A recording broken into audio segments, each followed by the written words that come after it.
ఇక్కడ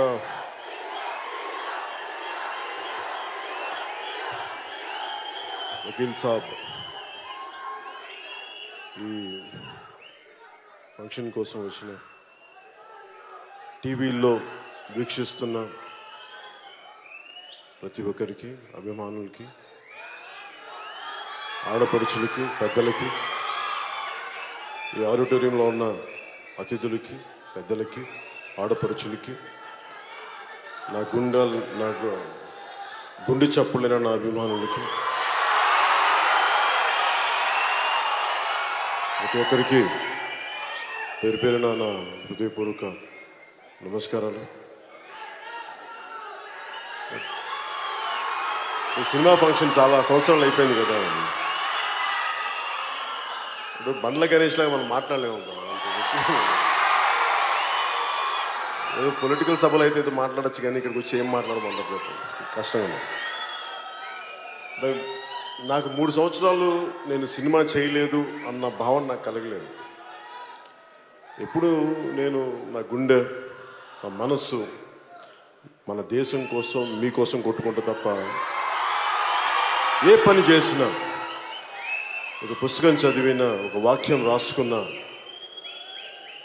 మన సమాజం కోసం, మన దేశం కోసం ఉంటుంది. కాబట్టి సినిమాల్లో నేను 3 సంవత్సరాలు నేను చేయలేదంటే నాకు అసలు అనిపించలేదు, నా కాలం అనిపించలేదు.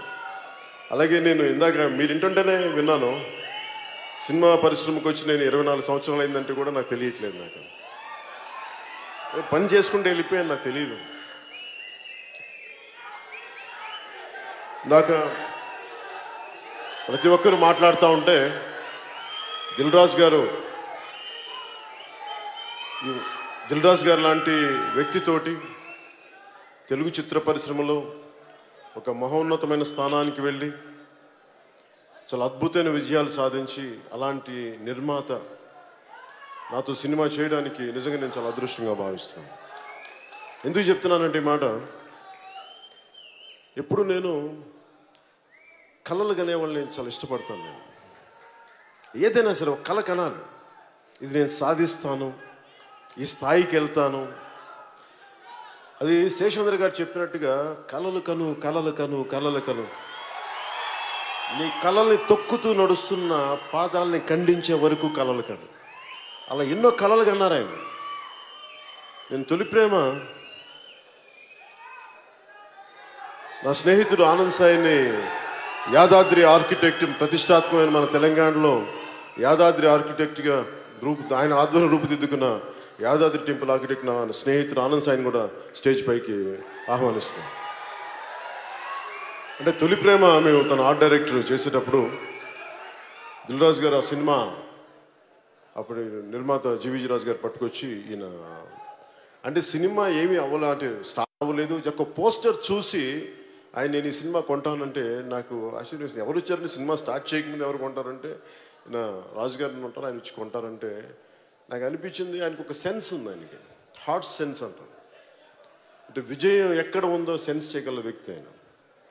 అంటే అంత ప్యాషన్ ఎలా ఉంటుంది అంటే, అంత సినిమా మీద వ్యక్తులు, ఎలాంటి వ్యక్తులు కలుస్తున్నారు, వాళ్ళ ప్యాషన్ ఎంత కష్టపడగలరు, ఇలాంటివన్నీ ఆయన చిన్న స్థాయి నుంచి వచ్చిన వ్యక్తి కాబట్టి అర్థం చేసుకొని మాకు ఆ రోజు నుంచి అండగా నిలబడ్డ వ్యక్తి.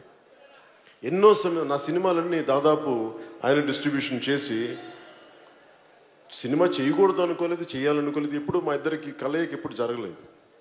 కానీ ఈ రకంగా వకీల్ సాబ్ ద్వారా జరగటం నాకు నిజంగా చాలా ఆనందంగా ఉంది. ఆయన లాంటి ఒక అద్భుతమైన నిర్మాతను ఇంకా ముందుగానే చేస్తుంటే చాలా బాగుండేది అనిపించింది. కానీ మనం మనస్ఫూర్తిగా చెప్తాను. కాకపోతే నాకు సినిమాల కోసం నేను కథలు అడగలేను, నా కోసం సినిమాలు చేయండి, ఆలోచించండి, నేను ఎవరిని అడగలేను, యాచించలేను. అది నా దురదృష్టం, అడగలేను.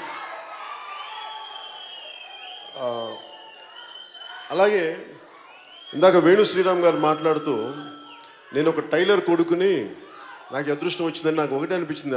తను ఏంటంటే ఒకటే మాట అనిపించింది, నా తండ్రి ఒక కానిస్టేబుల్, పోలీస్ కానిస్టేబుల్ జీవితాన్ని ప్రారంభించిన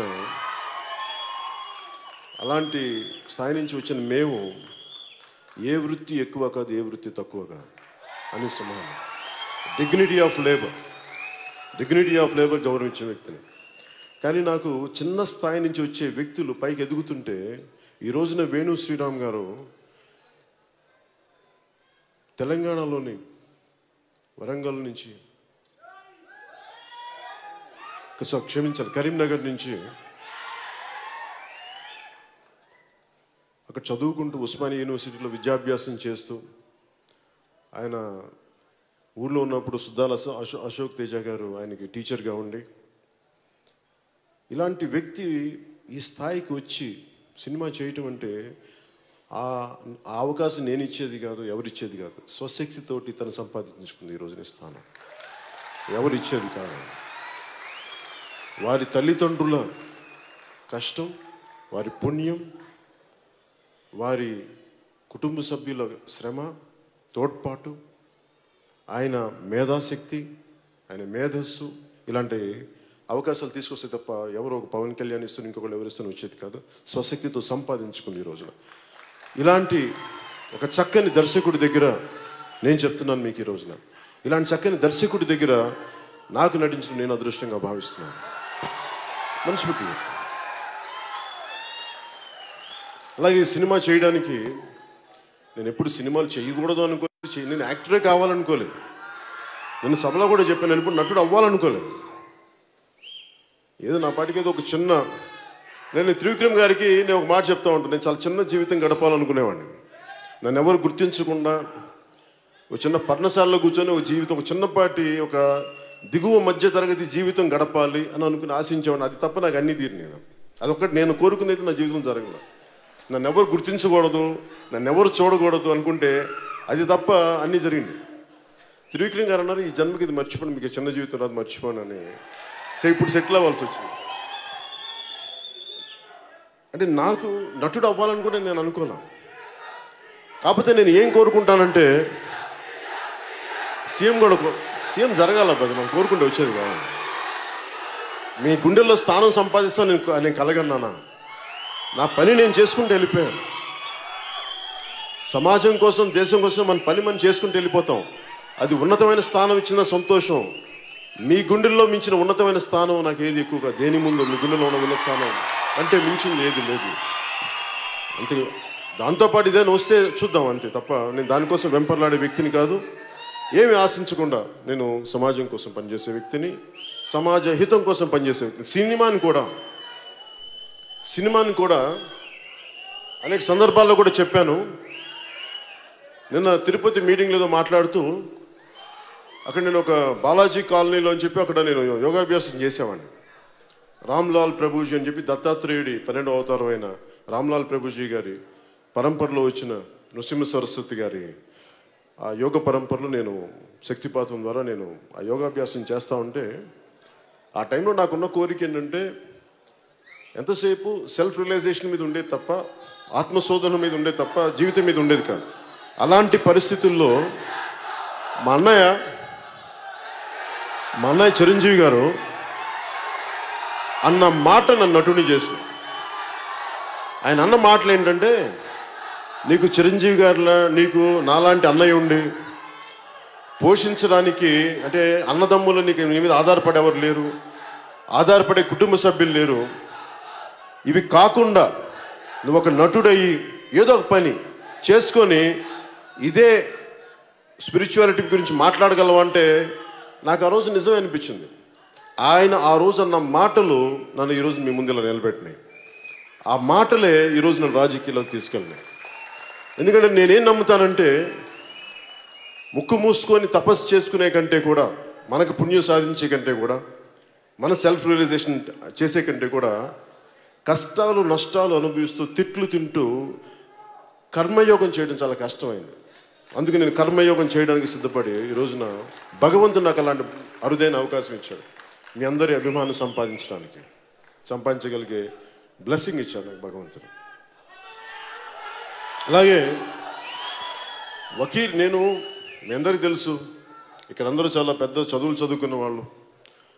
నేను ఒక సామాన్యంగా నేను ఇంటర్మీడియట్ ఫెయిల్ అయిన వ్యక్తిని, సెకండ్ ఇయర్ 2 సార్లు ఫెయిల్ అయిన వ్యక్తి, చదువుని వదిలేసిన వ్యక్తిని నేను. కాకపోతే నేను జ్ఞాన సముపార్జన చేస్తాను, చదువుతాను. అలాంటి జ్ఞానాన్ని ఆర్జించి పుస్తకాలు చదివే పరిస్థితుల్లో ఎందుకు చెప్తున్నానంటే, ఉదాహరణకి అంటే ఏ పరిస్థితుల్లో చెప్తున్నానంటే, వకీల్ సాబ్ అంటే నాకు తెలిసిన మొదటి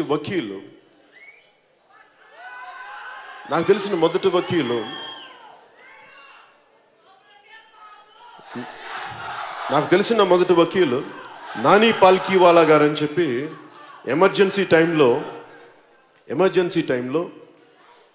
మనకి మానవ హక్కులు ఉల్లంఘన జరుగుతూ ఉంటే దానికోసం చాలా బలంగా వాదించిన వ్యక్తి. కేశవానంద భారతి మనకి ఈ కేసు మీద చాలా బలంగా వాదించిన వ్యక్తి. నాకు ఆయన స్ఫూర్తి. చిన్నప్పుడు ఎప్పుడు మా నాగబాబు గారు, మా సెకండ్ బ్రదరు, ఆయన లా చదివేటప్పుడు ఆయన ఒక నాని పాల్కీవాలా పుస్తకం చదివేవాడిని.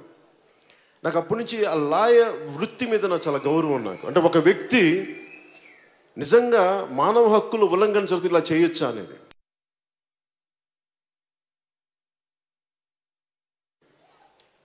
ఆయన ఎంత అద్భుతమైన గుంటూరు జిల్లాకు చెందిన ఆయన ఒక మానవ హక్కుల లాయర్. ఆయన ఏ స్థాయికి పనిచేశారంటే, చుండూరులో దళితుల్ని ఊచకోతకొస్తే వాళ్ళ కోసం బలంగా నిలబడ్డ వ్యక్తి ఆయన. అంటే ఆయన ఎంత స్థాయికి అయిపోయారంటే, ఆయన జీవితం కూడా కోల్పోయి ఆయన క్యాన్సర్ వచ్చి చనిపోయారు ఆఖరి దశలో.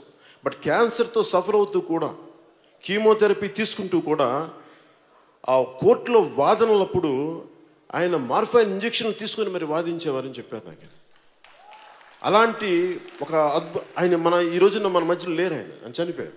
నాకు కరెక్ట్ చెప్పాలంటే అత్తారింటికి దారి షూటింగ్ మధ్యలో చనిపోయారు. ఆయన నాకు పుస్తకం పంపించారు, సాకో వాంజిటిన్. నాకు పరిచయం కొత్తల్లో ఆయనకి నాకు చాలా సాన్నిహిత్యం ఉండేది. సో నాకు ఎప్పుడు కూడా మానవ హక్కుల కోసం పోరాడే న్యాయవాదులు అంటే నాకు చాలా అపారమైన గౌరవం. ఒక బాలగోపాల్ గారు కానీ, ఇలాగే భువనగిరి చంద్రశేఖర్ కానీ, ఒక నాని పాల్కీవాలా కానీ, అలాగే అనేక మంది ఈ న్యాయవాది వృత్తిలో ఉండి ప్రజల హక్కుల కోసం పోరాడే వ్యక్తుల మీద నాకు అపారమైన గౌరవం. అలాంటి పాత్ర నాకు ఈ వకీల్ సాబ్ ద్వారా చేయడానికి నాకు నిజంగా నా అదృష్టంగా ఈ పాత్ర చేయడానికి నిజంగా చాలా అదృష్టం చేసుకున్నాను అనిపించింది. ఎందుకు ఈ మాట అంటున్నానంటే, ఒకటి పింక్ సినిమా, ఇది సుజీత్ సర్కార్ వారి రైటర్స్ బృందం రాసిన ఒక అద్భుతమైన స్క్రిప్ట్ని నేను చిన్నప్పుడే నుంచి ఎవరితోనా అంటే మీరు ఎలా ఫీల్ అవుతారో నాకు తెలుసు. మీ గుండెలో ఎలాంటి ఒక అభిమానం ఎలా ఉండదు, అది నేను అమితాబ్ బచ్చన్ మీద నాకుండే. అమితాబ్ బచ్చన్ గారి మీద నాకు పిచ్చి అభిమానం ఉండేది. నాకు ఆయన కోసం మీలాగా నేను గొడవలు పడిపోయేవాడిని. ఎంతెందుకు మా సొంత చిన్న మా నాగబాబుతో గొడవలు పడేవాడిని. వాళ్ళు కావాలి అంటే నేను గొడవ పడేవాడిని, కొట్టడానికి వెళ్ళిపోయేవాడిని. అలాంటి అమితాబ్ బచ్చన్ గారు నటించిన పాత్ర నేను చేయాలంటే అసలు నాకు మనసులో కూడా రాలేదు. చూశాను, మామూలుగా సినిమా చూసాను, చాలా బాగుంది అనుకున్నాను, కానీ ఎప్పుడు నేను సినిమాలు చేస్తాను లేదు ఏం అనుకోలేదు. అలాంటి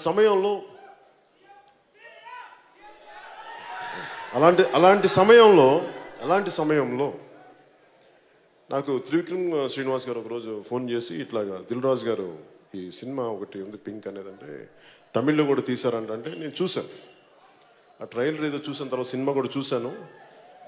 నేను సినిమా అనేది నా ప్రతి సినిమాలో కూడా సామాజిక స్పృహని ఎంతో కొంత చూపించాలని తపన పడేవాడిని. కేవలం ఎంటర్టైన్మెంటే కాదు, కొంత సామాజిక స్పృహ. అంటే సినిమా అనేది చాలా విశిష్టమైనది, చాలా బలమైనది. అది అలాంటి కళ ద్వారా సామాజిక స్పృహని ఎంతో కొంత మనం ఒక కాపాడుకునే ఒక అంశాలు కానీ పెట్టగలిగితే మనం కొంత సమాజానికి మేలు చేసిన వాళ్ళు అవుతామని చెప్పి ఖుషీలో కానీ ఏ సినిమాలో కానీ మా మొదటి సినిమాల నుంచి ఆ పాటల రూపంలో పెట్టడానికి అది నా ఆకాంక్ష. అది ఏదో పంచుకోవాలని ఒక తపన నన్ను అలాంటి పాటలు చేయనిచ్చేది. ఐటమ్ సాంగ్ బదులు దేశభక్తి పాటలను కోరుకునేవాడిని. చాలామంది చిరాకు వచ్చేది నేనంటే, మంచి గ్లామర్ పాటలు చేయొచ్చు కదా అంటే, నాకు అలా ఏమో నాకు దేశం గురించి మాట్లాడడంతో తృప్తి ఐటమ్ సాంగ్స్లో చేస్తే నాకు ఎప్పుడు తృప్తి రాలేదు. ఐటమ్ సాంగ్స్ నేను తప్పని కూడా చెప్పను. నాకు చేయడానికి నా ప్రిఫరెన్స్ పేట్రియాటిక్ సాంగ్స్. మరి ఒక్కోసారి మరి ఎక్కువసార్లు మన హరీష్ శంకర్ కానీ గణేష్ గారిని ఇబ్బంది పెట్టి నన్ను ఆ కెవ్వు క్యాక్స్ పాట చేయించారు. ఆ పాట చేయడానికి చచ్చిపోయాను నేను, చేయలేక. సరే ఏదో కళ్ళజోడు పెట్టుకొని కళ్ళజోడు ఒక ఎక్స్ప్రెషన్ కనిపించుకుని చేసేసుకుని వెళ్ళిపోయాను. కానీ కథ మీ ఆనందం కోసం కొంత నేను చేయడానికి కొన్ని సిద్ధం, కాకపోతే అది పరిమితులు మించకూడదని కోరుకుంటాం. సో మళ్ళీ ఈ వకీల్ సాబ్ సినిమాకి వస్తే, ఈ వకీల్ సాబ్ సినిమా నేను అక్క చెల్లెళ్ళతో పెరిగిన వాడిని. మా చెల్లెలు ఇక్కడే ఉంది. అక్క చెల్లెళ్ళతో పెరిగిన వాడిని, మా వదిన పెంపకంలో పెరిగిన వాడిని, మా తల్లి, మా అమ్మ, మా చిన్నమ్మలు వీళ్ళతోటి అత్యంత అన్యోన్యత మెలిగేవాడిని. ఎక్కువ మంది నా జీవితం చుట్టూ మా పెదనాన్న పిల్లలు కానీ, నెల్లూరులో కానీ, ఎక్కడైనా సరే నేను ఆడపడుచులు, మా అక్కలు కానీ, మా పిన్నులు కానీ, మా అత్తలు కానీ నన్ను గుండెల్లో పెట్టుకుని పెట్టారు. వాళ్ళ మీద ప్రేమ. నాకు ఎప్పుడు సినిమా పట్ల అంత గౌరవం. ఎందుకంటే స్త్రీ పాత్ర మీద నేను ఎప్పుడు కించపరిచే పద్ధతులు ఎందుకు చేయనంటే, నేను మా ఇంట్లో ప్రతి ఒక్కరు కూడా కలిసి ఒక కుటుంబంతో సినిమా చూడాలని కోరుకునేవాడిని నేను. అందుకనే సాధ్యమైనంత మేరకు కొంత అది విలువలనే పెద్ద పదం అంటే కూడా కొంచెం అందరూ ఆమోదయోగ్యంగా చూడాలి, అలాంటి సన్నివేశాలు ఉండాలని కోరుకునేవాడిని.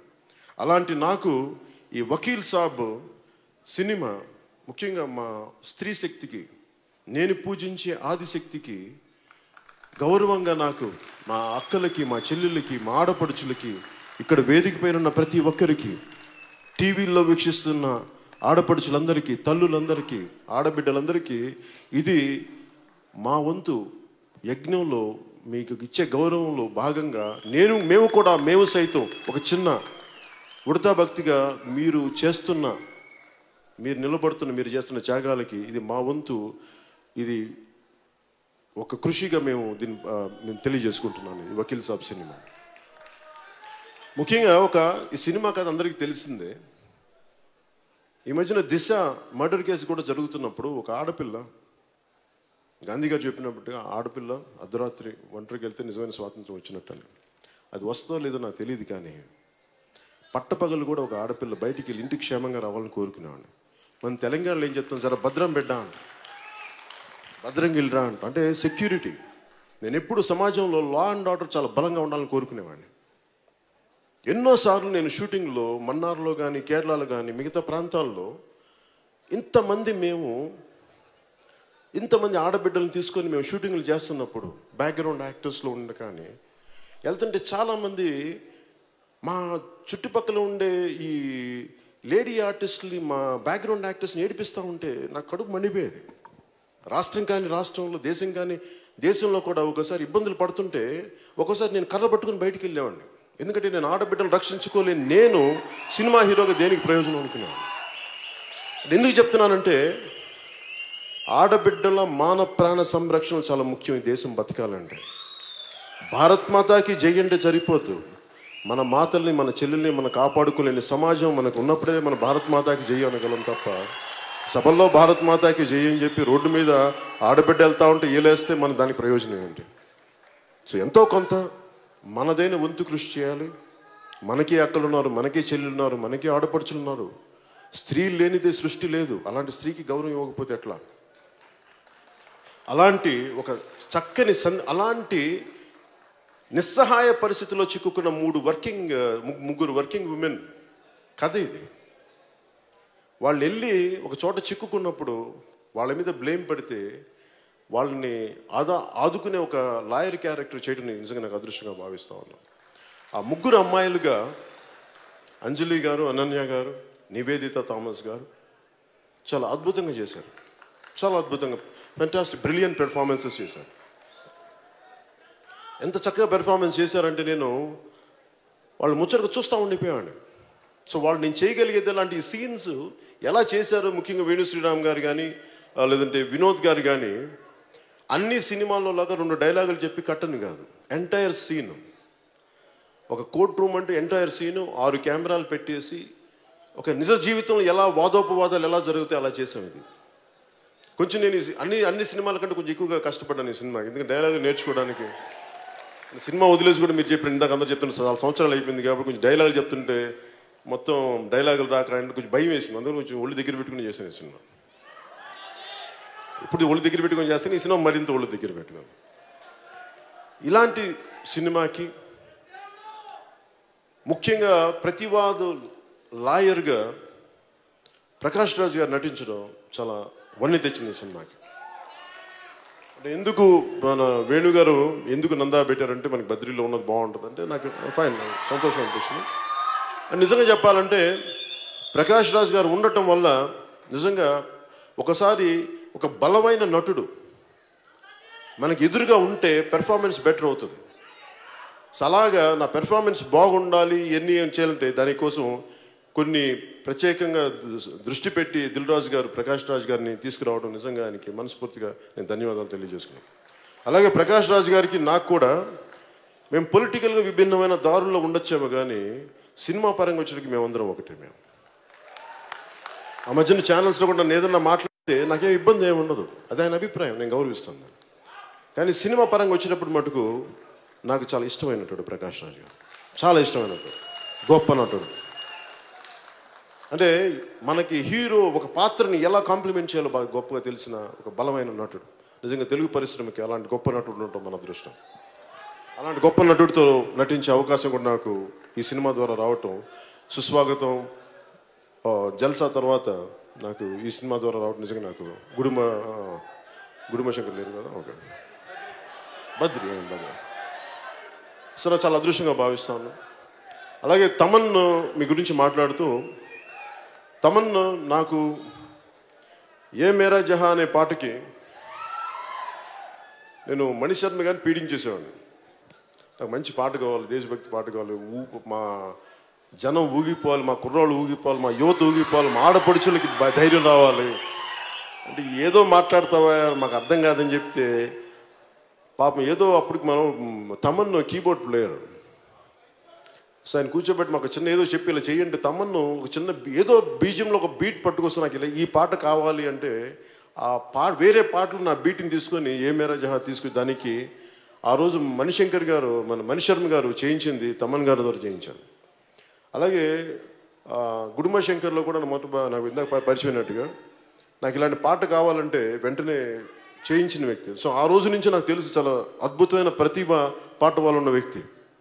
అలాంటి వ్యక్తి ఈ రోజున నాకు మొట్టమొదటిసారిగా వకీల్ సాబ్ చేయటం నిజంగా నేను చాలా అదృష్టంగా భావిస్తాను. చాలా చక్కని సంగీతం అందించాను. అంటే నేను ఏం కోరుకుంటా, ఇంతమంది ఇష్టపడి ప్రేమించి ఒక సినిమాకి శక్తి ధారపోస్తే అది జనాలకి గుండెల్లోకి వెళ్ళిపోద్ది ఆ సినిమా. అలాంటి సినిమా అవ్వాలని నేను మనస్ఫూర్తిగా, ప్రతి ఒక్కరికి వారి సినిమా చాలా ముఖ్యం, ప్రతి ఒక్కరికి వారి సినిమా చాలా ముఖ్యం. ఈ సినిమా కూడా అందరిలాగే మేము కూడా, నేను ఎప్పుడు కూడా నా సినిమాను బాగుంది అద్భుతాలు సృష్టిస్తానని చెప్పలేను.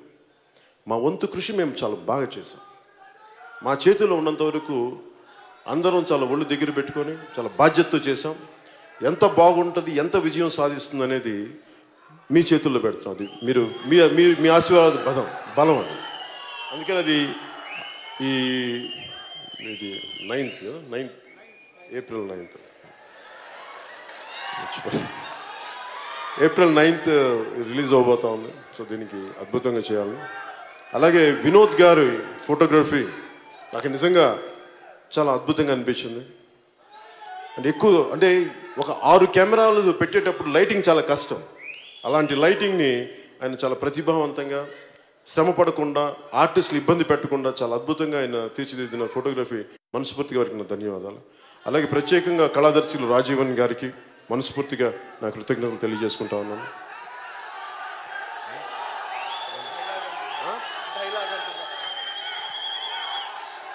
డైలాగ్ సినిమాలో అయినా మనం ఏమో ఆడతాం. అలాగే అనన్య గారు కానీ, అంజలి గారు కానీ, ఇక్కడ నివేదిత థామస్ గారు లేనట్టున్నారు. అలాగే వీళ్ళందరూ కూడా, సుమిత్ కానీ, వీళ్ళందరూ చాలా అద్భుతంగా వారి పాత్రల్లో అద్భుతంగా నటించిన వ్యక్తులు వీళ్ళందరూ. వారికి కూడా మనస్ఫూర్తిగా నా ధన్యవాదాలు తెలియజేస్తున్నాను పేరు పేరున మీ అందరికీ.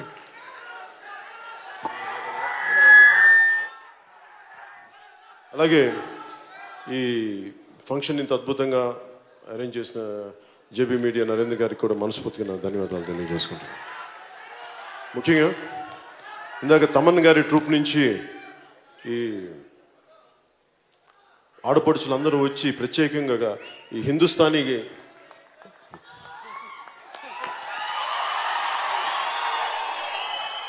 వారందరికీ కూడా మనస్ఫూర్తిగా నా ధన్యవాదాలు తెలుపుకుంటా ఉన్నాను.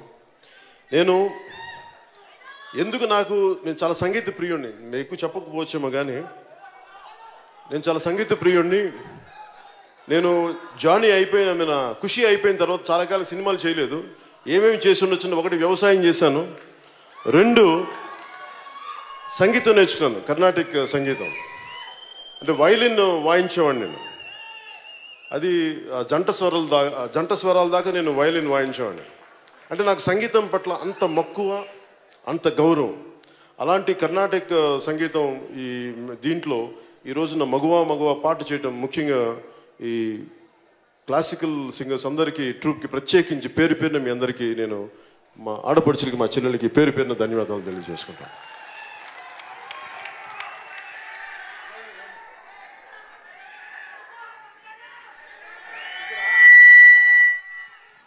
అలాగే శివమణి గారు నా అభిమాని. అంటే నేనంటే ఇంత ఇష్టం అని నాకు తెలియలేదు ఇప్పుడు దాకా. నన్ను పిలిచి డ్రమ్స్ వాయించే వరకు నాకు శివమణి గారు అంటే నిజంగా నాకు తెలీదు.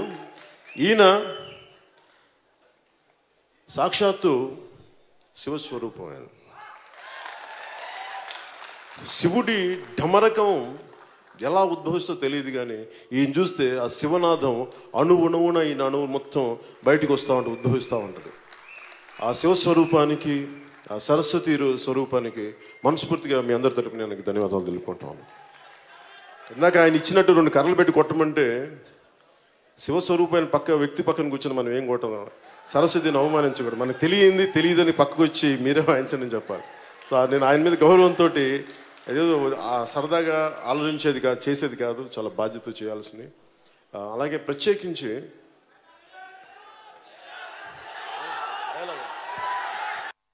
డైలాగులు నాకు నిజంగా అలవాట్లేదు, నిజంగా మర్చిపోయాను కూడా. సినిమా అయిపోయింది, సినిమా షార్ట్ అయిపోయిన వెంటనే డైలాగ్ మర్చిపోతాను. మళ్ళీ నాకు ప్రత్యేకించి డైలాగ్ ఏంటి, నాకు సినిమా డైలాగ్ ఏమి గుర్తుండవు నాకు. అదే ఏముంది, కోర్టులో వాదించడం తెలుసు, కోర్టు తీసుకొట్టడం తెలుసు, బాగుండదు అలా చెప్తే. ఆ కోర్టు, లైట్లు, డైరెక్టర్, యాక్షను, కెమెరా అని చెప్తేనే వస్తుంది ఆ డైలాగులు తప్ప ఇక్కడ కూర్చోబెడితే నాకు అలా రావు. అలాగే ఈ సభని చాలా అత్యంత చాలా చక్కగా నడిపిన సుమ గారికి కూడా మనస్ఫూర్తిగా నా ధన్యవాదాలు తెలుపుకుంటూ, ఇక్కడ ముఖ్యంగా మీరు లేకపోతే పవన్ కళ్యాణ్ లేట్ గుర్తుపెట్టుకో. నేను మనస్ఫూర్తిగా చెప్తాను, నేను మిమ్మల్ని ఇంప్రెస్ చేయాలనో లేదు, నాకు అలాంటి కోరికలు ఎప్పుడు.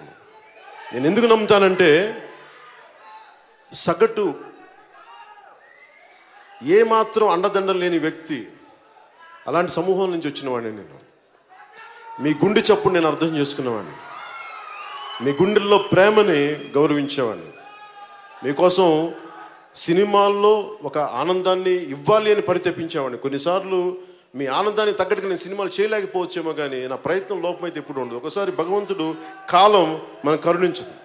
ఇప్పుడు కాలం కరుణించాలి, ఎక్కువ సినిమాలు చేయాలి. ఎందుకంటే ఇందాక బండ్ల గణేష్ చెప్పినట్టుగా నాకు చాలామంది పొగరు అనుకుంటారు. నన్ను అడగేది పొగరు నడుచుకుని వెళ్తే పొగరు ఎందుకు ఉంటుంది, ఏం చూసుకొని పొగరు ఉంటుంది? ఈ శరీరం నాది ఆ పొగరు చూపించుకోవడానికి. పంచభూతాల నుంచి వచ్చిన ఈ శరీరం చూసి దేనికి పొగరు ఉంటుంది? తల్లిదండ్రుల నుంచి వచ్చిన శరీరం నేనేం తెచ్చుకున్నాను ఇక్కడి నుంచి? ఈ సక్సెస్ నాదా మీది? మీరు ఇచ్చిన సక్సెస్ చూసి నాకెందుకు పొగరు ఉంటుంది? కాకపోతే ఎవరిని నేను ఎప్పుడు నా ప్రపంచంలో నేను బతుకుతాను. ఒకసారి నా ప్రపంచంలో నేను బతుకుతున్నప్పుడు మిగతా వాళ్ళకి పొగరులాగా అనిపిస్తుంది. నేనేం చేయలేను దానికి. పొగరంటే ఏంటంటే దారిని పోయి వెళ్ళేవాడిని కొట్టడం, మర్యాదగా బతుకుతున్న వాళ్ళ మీద దాడి చేయటం, అహంకారంతో ఆడబిడ్డల మీద, మాన ప్రాణాల మీద దాడి. అది పొగరు, అహంకారాలు అంటే. తల ఉంచుకొని కిందకెళ్ళి ఎవరిని పట్టించుకో, అది పొగరు అనుకుంటే మనం ఏం చేస్తాం? అలాగే సినిమాలు ఎందుకు చేయాలంటే, అరే మీరు సిమెంట్ ఫ్యాక్టరీలోనూ పాల ఫ్యాక్టరీలు పెట్టుకుని మీరు సినిమాలు చేస్తాం, మీరు సినిమాలు చేస్తే రాజకీయం చేయకూడదా? నేను సభలో కూడా చెప్తా ఉన్నా నిన్న, ప్యాకెట్ క్లబ్బులు నడిపేవాళ్ళు ఎమ్మెల్యేలు అవ్వచ్చు, పైరిబీలు చేసేవాళ్ళు రాజకీయాల్లోకి ఉండొచ్చు,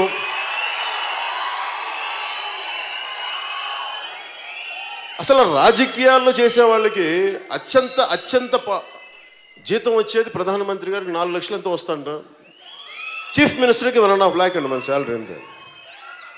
మరి 1.5 లక్ష 4 లక్షలు వచ్చే ఒక లక్ష లోపు వచ్చే ఎమ్మెల్యే పదవికి ఎందుకంత తపన పడిపోతారు? అంటే నేను ఒకటే చెప్పాను, సినిమాలు నేను అవినీతి చేయకుండా ఉండడానికి నేను సినిమాలు చేస్తున్నాను.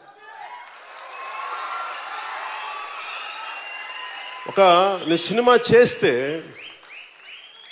1000 మంది బతుకుతారు, ప్రత్యక్షంగా 300 మంది, పరోక్షంగా 500-600 మంది బతుకుతారు, దాదాపు 1000 మంది.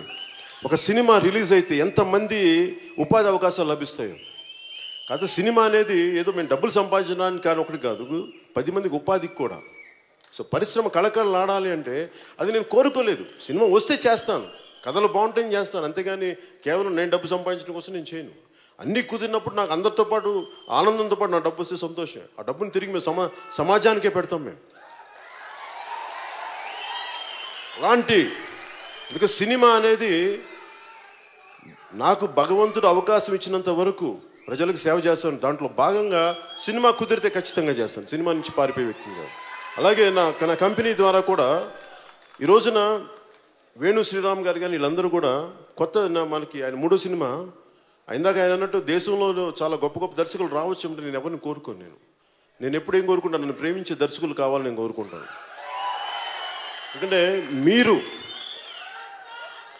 ఒక అద్భుతమైన సక్సెస్ ఉన్న దర్శకుల కంటే కూడా ఈ సినిమా పట్ల, కథ పట్ల, ఆ తర్వాత చేసే హీరో పట్ల, నేననే కాదు ఎవరైనా కానీ ఆ ప్రేమ గౌరవం ఉంటే అది ఆటోమేటిక్గా సక్సెస్ సినిమా ద్వారా వస్తుంది. ఒకవేళ ఎంతో కొంత ప్రయత్నం చేయగలుగుతాం. నాకు అలాంటి దర్శకులు అంటే నాకు ఇష్టం. నాకు అలాంటి దర్శకులు వరుసగా ఉన్నందుకు మనస్ఫూర్తిగా ఒక వేణు శ్రీరామ్ కానీ, లేదంటే హరీష్ శంకర్ కానీ, సాగర్ కానీ వీళ్ళందరూ ఇష్టపడి వచ్చేవాళ్ళు సినిమా మీద, అట్లే నా మీద ప్రేమతో. అలాగే ఈ సినిమాకి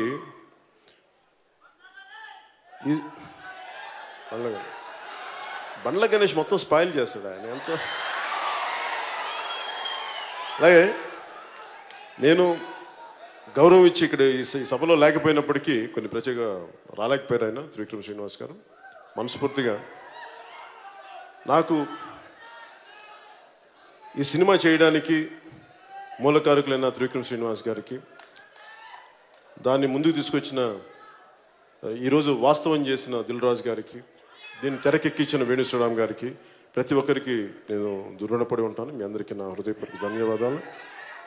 మీ అందరికీ పేరు పేరున ధన్యవాదాలు తెలుపుకుంటూ, భవిష్యత్తులో మీ అందరికీ సినిమా ఆనందం కలిగజేయాలి, బాధ్యత పెంచాలని మనస్ఫూర్తి కోరుకుంటూ సెలవు తీసుకున్నాను. జై హింద్.